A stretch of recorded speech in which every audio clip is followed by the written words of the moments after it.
everyone, this is Sarah Unma from artofrelationship.net with another love moment for you. This one is your sensitivity is a blessing. Is it a blessing or a curse? And this is part 2. Part 1 is on the blog, so you have to read that one. So this part started with my husband VJ recently activated me. So activated means that I got really, really upset. He did something, I chose to get upset. And he had nothing to do with it. He gave me an opportunity, I took it to get upset. So I had to just step away and go do some breathing to see like, wow, why am I so upset about this? And I got to see some pretty intense old hurt. He was able to, because I wasn't lashing out at him or making him be defensive, he was able to come and offer a nice support. And I was able to use my words and say, I don't know what's happening, but I'm going to cry. And so I cried, and this beautiful waterfall of release, and he contained me in a loving way, very neutral, but also very loving, not getting involved in any of the drama or the trauma. And it was really an amazing thing. It took a lot of courage to walk through that pain and to cry through it, and it took courage for him to just show up and be super neutral. But wow, that courage really paid off. It helped us in so many ways. So it healed me. It involved him in my healing so he could be my hero. And then it really brought us together so much closer than before, because each one of these is like an intimacy building project. It's really so amazing, and we feel so blessed to be able to have that. So, I'm really into this new book, or this book new to me. Gavin de Becker wrote this book called The Gift of Fear. And he is the go-to person for presidential, U.S. presidents or governors, high media figures, Hollywood stars, these kinds of people who are potentially targets of violence. And he is brought in to assess the potential of violence. He has an acute sensitivity that comes from being raised in extreme violence. So this sensitivity, he's built systems on, he's built an institute, and he does trainings, and he's been teaching, hundreds of thousands of people how to be safe and also providing safety for them.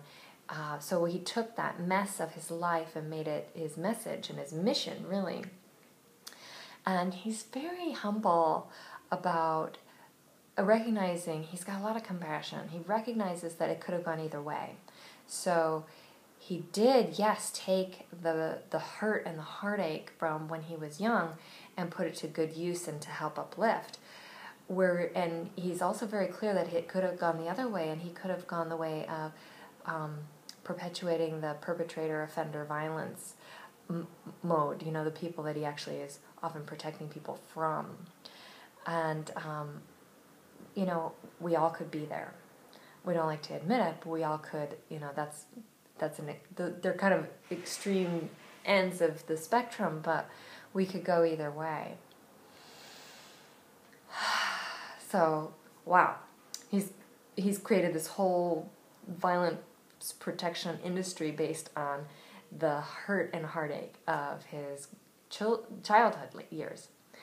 So when we use our upbringing to remain small and sad and unfulfilled, that it feels terrible, first of all, and then we're not able to help the world, which is why we're here. And in fact, the moderate version of the perpetrator, the violence perpetrator, is being sad and lonely and unfulfilled in a way that the ripple effect that we send out is really negative. And we want to get more positive, because that's why we're here. We're here to help each other. So we can really look at each one of our traumas and our dramas of the past as grist for the mill.